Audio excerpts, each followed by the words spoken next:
میں رب کے گھر میں رب کے سامنے رب کے رضا کے لیے اپنی زبان کو جس نے ہمیں صداقت کے ساتھ دنیا میں بھیجا اس کی بارگاہ میں ہم کھڑے ہو کر کے ہاتھ اٹھا کر کے وعدہ کرتے ہیں تو یہ وعدہ وفا نہیں کر پا رہے تو ہم دوسروں کے ساتھ کیا وعدہ وفا کریں گے؟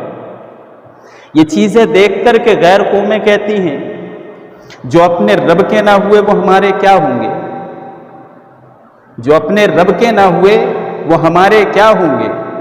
یہی وجہ ہے جو آج ہم ہر جگہ پریشان ہیں، زبانوں پر صداقت ہماری نہیں، اٹھے ہوئے ہاتھ کی لاج ہماری نہیں، ہمارے وقار نہیں، ہمارے اخلاق، کردار، تہذیب و تمدن کچھ بھی نہیں، اگر ہے تو کچھ صرف و صرف ٹھٹا جو کبھی منافقین میرے آقا کے دور میں میرے نبی کی بات سن کر کے اڑایا کرتے تھے، وہی آج چیز ہے۔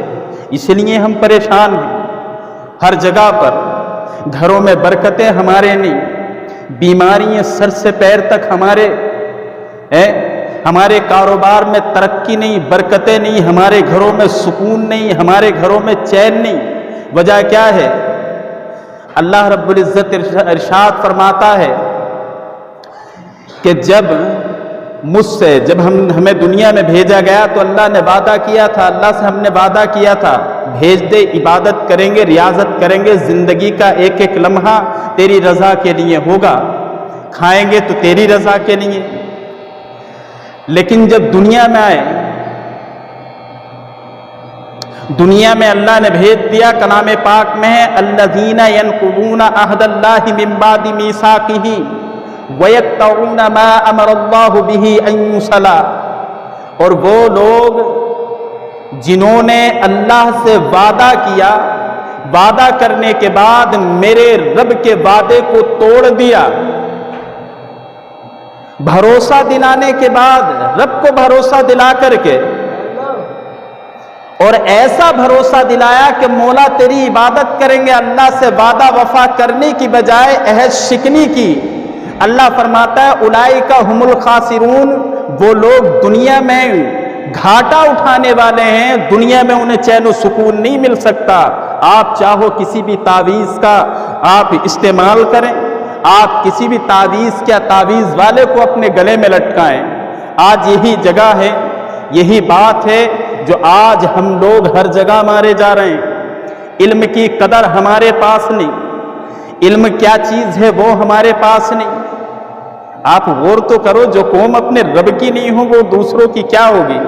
اور جب ہم رب کی بارگاہ میں جب قوم اپنے رب کو راضی کرنے کے لیے صحراؤں میں مصلے بچھایا کرتی تھی، اپنے رب کو راضی کرنے کے لیے تپتی ہوئی ریت پر اپنی پیشانی کو جماتی تھی، اور رب کو راضی کرنے کے لیے جب وہ کانٹوں کے بستروں کو اپنا بچھونا بناتی تھی تو دنیا ہمارے پیر کے نیچے تھی، اور دنیا ہمارے اتہاس کو، ہماری تاریخ کو دہرا کر کے اپنے اوپر فخر محسوس کرتی تھی۔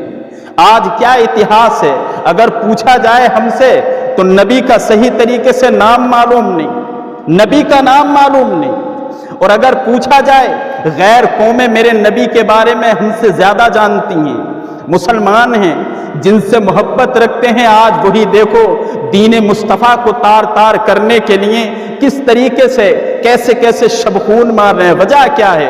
آپ یہ کہیں گے غیر قومیں ہمارے اوپر ظلم کرتی ہیں، نہیں، وہ ظلم نہیں بلکہ ظلم ہم خود ہی کرتے ہیں۔ دل کے پھپولے پڑ گئے سینے کی آگ سے، اس گھر کو آگ لگ گئی گھر کے چراغ سے، تمہاری لگائی ہوئی آگ ہے۔ آج دین مصطفیٰ تمہارے دلوں میں نہیں ہے، کلام پاک کو زینت بنا کر کے رکھا ہے، ابا ختم ہوں گے تو چند صورتیں پڑھی جائیں گی۔ آج مسجدوں کے تقدس کو پامال کیا ہے تو تمہاری وجہ سے۔ جب مسجدوں کو ہم آباد کرتے تھے تو غیر قومیں کیا بلکہ یہود و نصارہ بھی ہماری مسجدوں کی طرف آنکھ اٹھانے کی ہمت و جسارت نہیں رکھتے تھے، لیکن آج جب ہم نے مسجدوں کو ویران کر دیا تو کبھی ہم سے بابری مسجد کی شکل میں ہماری عبادت گاہ کو چھینا گیا، کہیں گیان واپی مسجد کو، ہماری عبادت گاہ کو کسی دوسرے استھل سے لا کر کے اپنا بنا کر کے ہم سے چھینا گیا، کہیں پر مدارس پر حملہ کیا گیا، کیونکہ تاریخ ہمیں معلوم نہیں ہے کب بنی کب کیا ہوا، بلکہ ہم نے کیا کیا، کرنا ہے جو بھی کچھ کرنا ہے، ہمیں پردرشن کی ضرورت نہیں ہے۔ آج بھی ایک اگر پردرشن ہو جائے، وہ پردرشن کیا ہے، اللہ کی بارگاہ میں آ کر سارے لوگ اکٹھا ہو کر رب کی بارگاہ میں سجدہ کرنا شروع کر دیں، تو یہ پردرشن ہر پردرشن سے بڑا ہوگا۔ قسم خدا کی، جب ہم روڈوں سے نکل کر کے نہیں بلکہ اپنے رب کی بارگاہ میں آ کر سچے دل سے جب رب کی بارگاہ میں سجدہ کریں گے اور مولا سے کہیں گے، مولا اب تک ہم نے تیری عبادت کو ترک کیا، بندگی کرنے کا طریقہ ہمارے اندر نہیں تھا، لیکن آج بندگی کا شعور ملا ہے، آج بندگی کا طریقہ ملا ہے، مولا جھکے ہوئے سر کی لاج رکھنا، اب جب جب سر جھکے گا تیری بارگاہ میں جھکے گا۔ اگر یہ عقیدہ لے کر رب کی بارگاہ میں سر جھکا لیا تو قسم خدا کی میرا رب زمانے میں تیرا سر بلند کر دے گا، لیکن ہم نہیں کرتے ہیں۔ آج ذرا سی بات آتی ہے ہم ڈرتے ہیں، مجھے امامت کا خطرہ، آپ کو کاروبار کا خطرہ، دین کا کچھ احساس نہیں۔ آپ دیکھیں تاریخیں بتاتی ہے، میرے امام نے بڑا شاندار عقیدہ دیا۔ میرا امام کہتا ہے، میرا امام فرماتے ہیں، اے عشق تیرے صدقے جلنے سے چھٹے سستے، جو آگ بجھا دے گی وہ آگ لگائی ہے۔ اور فرماتے ہیں کہ جان ہے عشق مصطفیٰ، آج ہماری جان نہیں، ہمارا چولا عشق رسول کا نہیں ہے، ہمارا چہرہ عشق رسول کا نہیں ہے، ہمارے سروں پر ٹوپیاں عشق رسول والی نہیں ہیں، نمازیں عشق رسول سے خالی ہیں، لالچ بھری نماز ہے ہماری، آج لباس لالچ بھرا ہوا ہے، آج ریاضت ہے تو اس میں لالچ ہے یا سیاست ہے، سیاست کرو لیکن سیاست دین کرو۔ لیکن میرا امام کہتا ہے کہ جان ہے عشق مصطفیٰ، روز فضو کرے خدا، جس کو ہو درد کا مزہ نازے دبا اٹھائے کیوں۔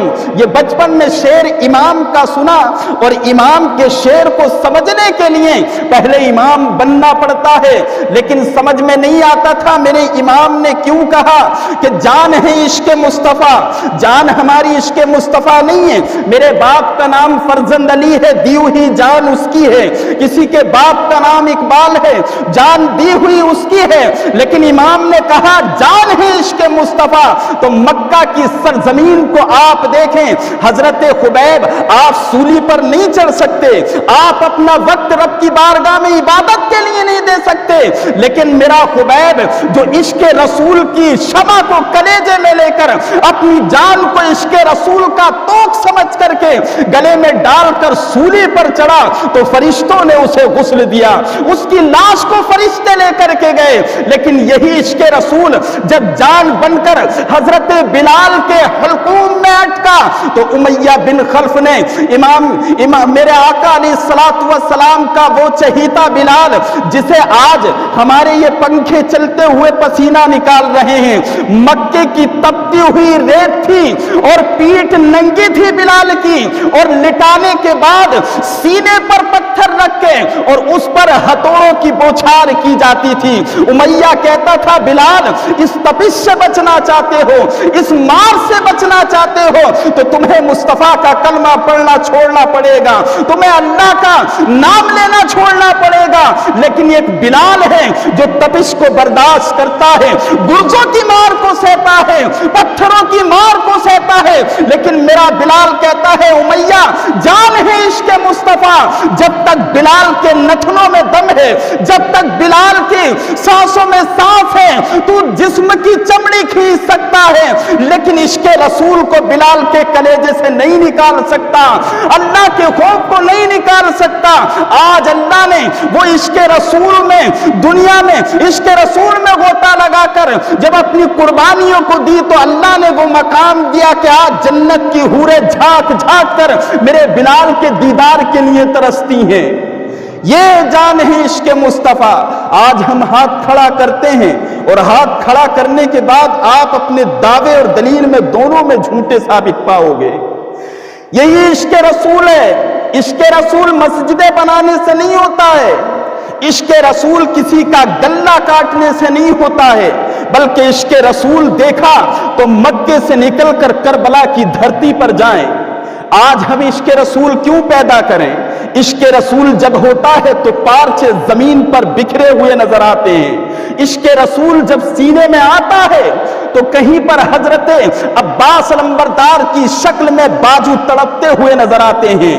جب عشق رسول سینے میں اور روح میں پیوست ہوتا ہے تو علی اصغر جیسا شیرخوار بچہ دو منہ کے تیر کو اپنے حلق میں برداشت کرتا ہے، اس مسکراتا ہوا جاتا ہے۔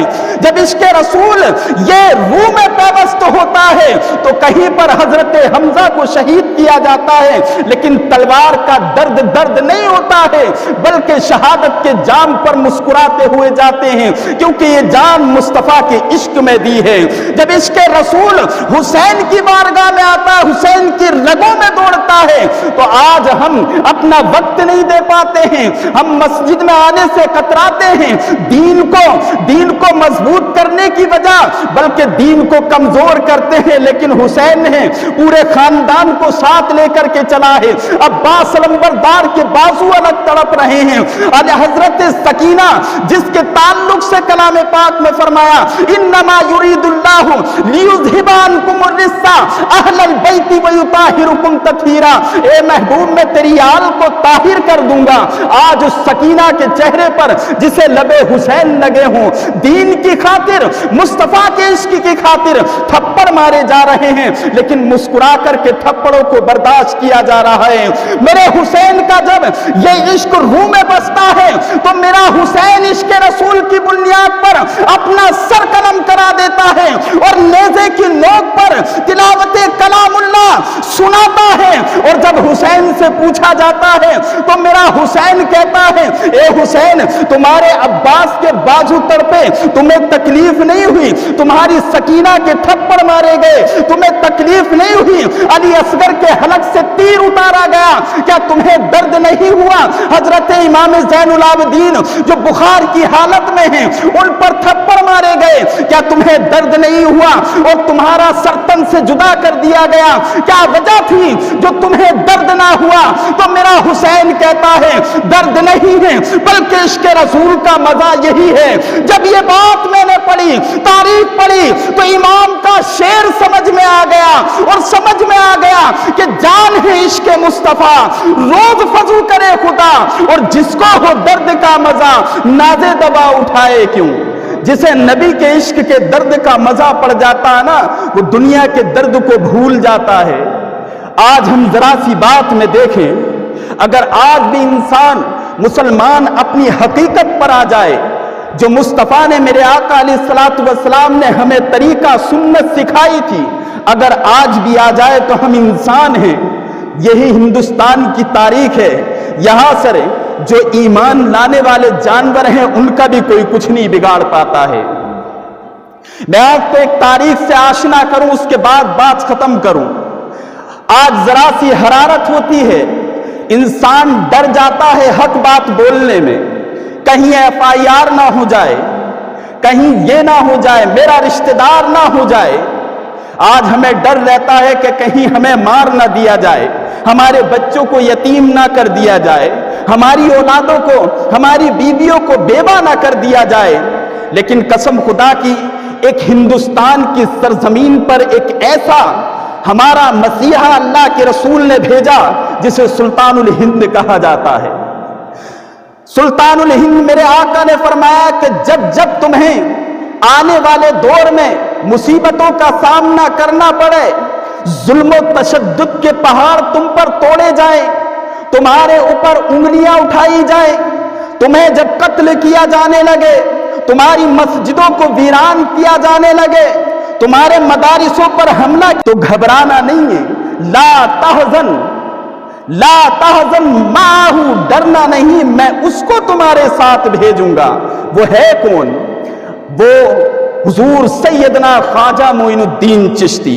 جب تمہارا دل پریشان ہو تو کبھی تاریخ تو پڑھ کر کے دیکھو، پیارے سکون ملے گا۔ لیکن تاریخ ہمیں یاد نہیں، اگر کہہ دیا جائے کہ زبردستی خواجہ نے بھی ہندوستان میں ظلم و تشدد کیا ہے تو میرا نوجوان اس خواجہ جس نے 90 لاکھ ہندوؤں کو مسلمان بنایا کہنے کے لیے تیار ہو جائے گا، کیونکہ اس نے تاریخ نہیں پڑھی ہے۔ آج مسلمانوں کو نکالنے کی بات کی جاتی ہے، وجہ کیا ہے؟ ہم ہیں۔ آج بھی آپ اللہ کا خوف لے کر کے، مصطفیٰ کی عشق کو اپنے سینے میں بسا کر کے، جو شریعت مطہرہ کے مطابق زندگی گزارنے کا ہمیں سبق دیا گیا، اس پر آج بھی ہم چلیں تو دنیا کا کوئی مسیحا اس قوم سے ٹکرانے والا نہیں ہے۔ ڈرتے وہ ہیں جس نے کربلا کی داستان کو نہ سنا، ڈرتے وہ ہیں جس نے جنگ بدر کے میدان کو نہ دیکھا ہو، ڈرتے وہ ہیں جس نے جنگ احد کو، جنگ یرموک کو، جنگ حنین کو، جنگ صفین کی تاریخ کو نہ پڑھا ہو۔ ہمارا تو مقدر ہی یہ جنگوں کا ہے، ظلم کے خلاف لوگوں کا، مظلوم لوگوں کا ساتھ دینے کا ہے۔ لیکن جب تمہارا دل گھبرانے لگے، جب تمہارے دل پر یہ احساس ہونے لگے کہ ہمیں ہندوستان سے نکال دیا جائے گا، ہمیں پاکستان بھیج دیا جائے گا، ہمارے بچوں کو یتیم کیا جائے گا، عورتوں کو بیوہ کیا جائے گا، تو ایک بار سچے دل سے ہندوستان کے بادشاہ کی بارگاہ میں ضرور جانا، جسے دین کا معین بنا کر اللہ کے آخری پیغمبر نے بھیجا تھا۔ اللہ کے آخری پیغمبر کے محبوب معین الدین کی بارگاہ میں جانا۔ جب تمہارا دل پریشان ہونے لگے تو ان سے جا کر کے کہنا، یا خواجہ معین الدین حسن، آج ہندوستان کی سرزمین میں ظلم و تشدد کا شکار ہم ہیں، ہمارے بچوں کو یتیم کیا جاتا ہے، عورتوں کو بیوہ کرنے کی دھمکیاں دی جاتی ہیں، ہندوستان سے نکالنے کے لیے ہم سے کہا جاتا ہے، تو قسم خدا کی میں اہل سنت والجماعت کا ماننے والا ہوں۔ میرے آقا نے جب دین کا معین کہا ہے تو دین کا مددگار اپنی تربت میں سے ارشاد فرمائے گا، تجھ سے تاریخ پڑھنی آتی ہے کہ ہاں پڑھنی آتی ہے، کہ تو سوال پوچھنے کی ضرورت نہیں ہے، بلکہ تاریخ کو دہرا کر کے دیکھ لے، تجھے سکون مل جائے گا۔ اب تاریخ پڑھتے پڑھتے ہم 100 سال پہلے پہنچتے ہیں تو پوچھتا ہے میرا معین کیا تاریخ میں ملا؟ کہا کہ نجدیت ہے اور امام احمد رضا کا قلم ہے، دیوانے میں احمد رضا کی بات نہیں کرتا، اور پیچھے کی تاریخ تجھے پڑھنی پڑے گی۔ کہا حضور مجدد الفسانی ہے، اکبر کی اکبریت ہے، اور دیوانے پیچھے جا، تاریخ پڑھتا جا، تجھے سوال کا جواب ملے گا۔ تاریخ پڑھتے پڑھتے تاریخ ہمیں اجمیر پہنچا دیتی ہے۔ اجمیر پہنچنے کے بعد میرا خواجہ فرماتا ہے اب تاریخ میں تجھے کیا ملتا ہے؟ حضور پرتھوی راج چوہان ہیں اور آپ سامنے ہیں، مباہلہ ہو رہا ہے، کیا نظر آتا ہے تجھے؟ کہا حضور پرتھوی راج چوہان کا پہرا ہے انا ساگر پر، اور آپ کے کوزے کو دیکھ کر کے انا ساگر کا پانی اس طریقے سے آتا ہے جیسے کوئی عاشق اپنے معشوق کو دیکھ کر کے آتا ہے۔ میرا خواجہ فرماتا ہے او تاریخ کو پڑھ۔ کہا آپ کے کھڑاؤں ہیں اور جوگی جے پال کا سر ہے، کہ اور کچھ نظر نہیں آتا؟ کہا اور بھی نظر آتا ہے، مندر ہے، پنڈے مندر ہے، اور گائے دودھ دے رہی ہے، غیر مسلم کلمہ پڑھ رہے ہیں۔ کہا دیوانے جہاں پہنچانا چاہتا ہوں تجھے وہ وہاں پہنچ چکا ہے، تو جا کے دیکھا تو کہا کہ حضور ایک واقعہ میرے ذہن میں آتا ہے، تاریخ بتاتی ہے کہ آپ ایک درخت کے نیچے سائے میں بیٹھے ہوئے ہیں، اور آ کر پرتھوی راج کے فوجی کہتے ہیں میاں یہاں سے اٹھو، خواجہ کے یہاں پر اونٹ بیٹھیں گے۔ آپ کو اٹھا دیا گیا ہے، اور اٹھانے کے بعد خواجہ کی جگہ پر پرتھوی راج کے اونٹ بیٹھا دیے گئے۔ تو کہا جواب کیا ملا تھا؟ تو میرا خواجہ فرماتا ہے ہم تاریخ پڑھ کے کہتے ہیں حضور آپ نے کہا یہاں خواجہ یہاں پرتھوی راج کے اونٹ ہی بیٹھیں گے، تو میرا خواجہ فرماتا ہے تیرا مسئلہ حل ہو گیا، تاریخ تو نے پڑھی ہے، میرا بٹھایا ہوا اونٹ جب پرتھوی راج کی فوج اٹھا نہیں سکتی تو میرے بسائے ہوئے مسلمانوں کو کیسے نکال سکتی ہے؟ لیکن شرط یہ ہے معین الدین کا جو دین کا مددگار تھا اس کے حساب سے ہمیں دیکھنا